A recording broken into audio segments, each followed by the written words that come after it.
저는 10년의 지옥 같았던 결혼 생활을 끝내고 겨우 살아남은 여자입니다. 어릴 적 아무것도 모르고 시작한 결혼 생활은 저에게 고통 그 자체였습니다. 남편은 바람과 도박에 빠져 가정을 돌보지 않았고 시댁 식구들은 제가 못 배웠다는 이유로 저를 사람 취급하지 않았죠.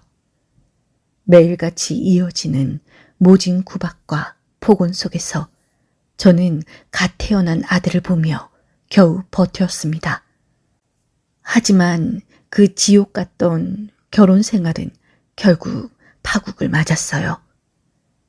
제가 이혼을 요구했을 때 남편은 제게 절대로 아들 양육권은 넘겨주지 않아 라고 으름장을 놓았습니다. 그에게 아들은 그저 저를 묶어두는 족쇄였을 뿐이었죠. 저는 결국 그 지옥에서 벗어나기 위해 아들과의 생이별을 감수해야 했습니다. 이혼 도장을 찍던 날, 품에 안고 있던 아들을 빼앗기듯 떠나보내야 했던 그 순간은 제 인생에서 가장 끔찍한 기억으로 남아있어요. 그렇게 저는 아들과 떨어져 홀로 살았습니다. 매일 밤 아들이 보고 싶어 목 놓아 울었지만 남편의 협박 때문에 연락조차 할 수 없었죠. 그렇게 아들을 그리워하며 살아온 몇 년의 세월 동안 저는 상처투성이었던 제 마음을 겨우 추스렸습니다. 그리고 그때 제 인생의 두 번째 봄이 찾아왔습니다. 가족의 해체는 제게 깊은 상처를 남겼어요. 저는 이혼 후 혼자가 되었지만 운명처럼 지금의 남편을 만났어요. 그는 저에게 한없이 다정했고 저를 늘 우선으로 생각해 주었어요. 취미도 성향도 모든 것이 완벽하게 맞았죠. 늦게 찾아온 무슨 복인가 싶어 매일이 행복했습니다. 남편에게는 자식이 없었고 저는 그마저도 장점이라 생각했어요. 복잡한 가족관계 없이 우리 둘만 온전히 사랑하며 살 수 있을 거라 믿었었거든요. 그렇게 몇 년이 흘렀을까요? 평온했던 저희의 삶에 예상치 못한 변화가 찾아왔습니다. 전 남편과 살던 아들에게서 연락이 온 거예요. 막 군대를 제대했다며 저에게 돌아오고 싶다고 했습니다. 저는 아들이 전 남편과 잘 지내는 줄로만 알았어요. 아빠가 아이에게는 끔찍할 만큼 헌신적이었거든요. 하지만 아들의 입에서 나온 말은 저를 충격에 빠뜨렸습니다. 몇 년 동안 아빠와 말 한마디 하지 않고 지냈다는 거예요.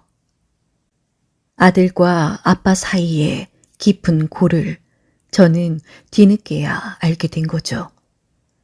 가슴이 찢어질 것 같았어요. 제품을 떠나 혼자 얼마나 외로웠을까, 얼마나 힘들었을까 하는 생각에 눈물이 쏟아졌습니다. 저는 지금의 남편에게 아들이 우리 집으로 오고 싶어 한다고 조심스럽게 말했어요. 남편은 제 예상보다 흔쾌히 오라고 해 라고 말해 주었습니다. 그렇게 아들은 저희 집으로 왔어요.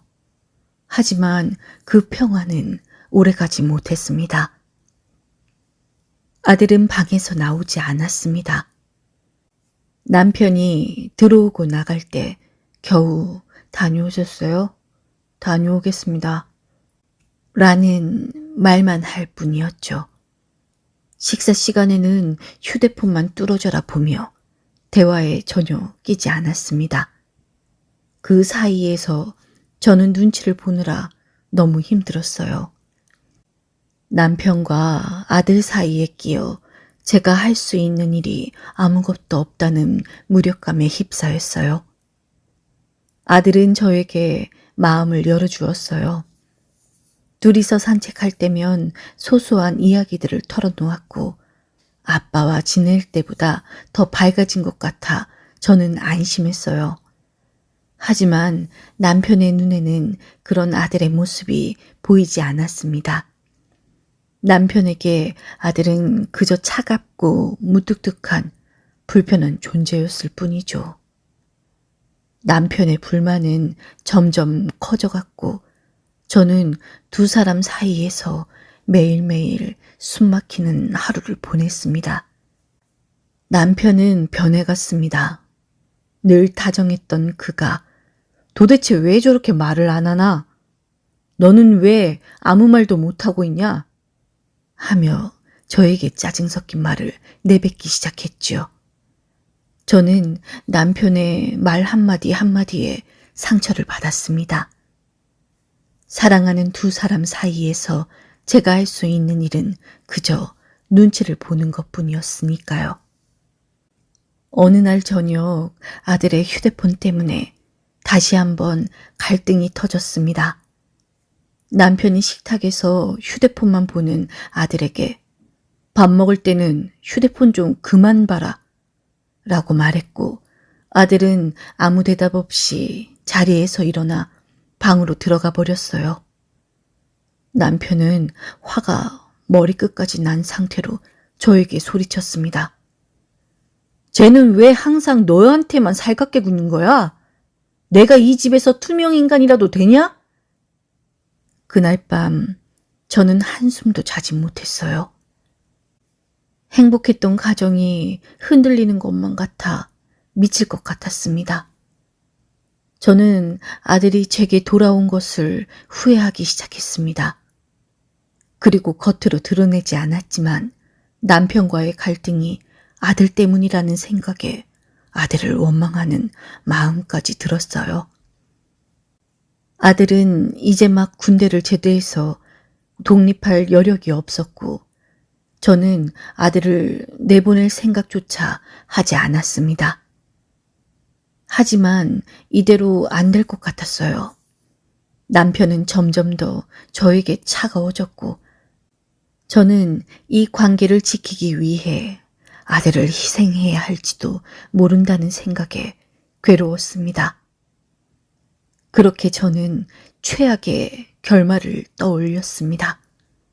아들과의 이별, 그리고 남편과의 이혼. 이 두 가지 선택지 앞에서 저는 벼랑 끝에 서 있는 기분이었습니다. 며칠 밤낮을 고민하다 저는 결국 아들과 진지하게 이야기를 하기로 결심했어요.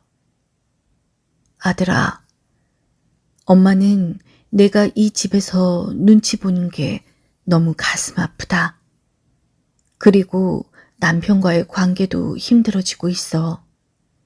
내가 독립하면 엄마도 지금보다 마음 편하게 너에게 집중할 수 있을 거야. 내가 성인으로서 당당하게 자신의 삶을 살았으면 좋겠어. 아들은 아무 말 없이 제 이야기를 들었어요. 그의 눈빛에는 저는 미안함과 서운함, 그리고 복잡한 감정들을 읽을 수 있었습니다. 저는 아들을 무작정 내보내는 것이 아니라 엄마로서 자립을 위한 든든한 지원군이 되어주기로 마음먹었어요. 아들이 스스로 서는 연습을 할 수 있도록 생활비를 지원해 주기로 한 거죠. 최소한의 경제적 어려움 없이 새로운 시작을 할 수 있도록 돕는 것이 모두를 위한 최선의 선택이라고 생각했습니다. 남편에게도 제 결정을 말했어요.